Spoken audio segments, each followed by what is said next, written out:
As I said the other time, hmm, this issue of Vybz Kartel and Alkaline should not be said again. And I repeat, the issue of Vybz Kartel and Alkaline should not be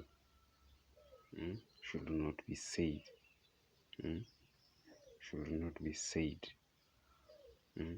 That story we finished that long time ago. And there's a new chapter in dancehall music. There is a new chapter in dancehall music.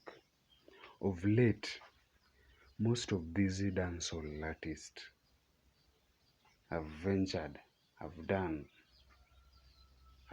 gospel. Most of these dancehall artists have done gospel. Most of them have done gospel, starting with Vybz Kartel when he did God is the Greatest. And latest is Mavado. And so many. That tells you how there is a big change in dancehall music. There is a big change in dancehall music.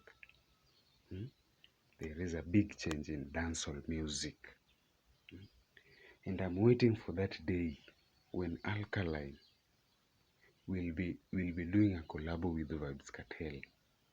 That's the thing I'm waiting for. That's the only thing I'm waiting for right now. Yes, that's the only thing I'm waiting for right now. Yes.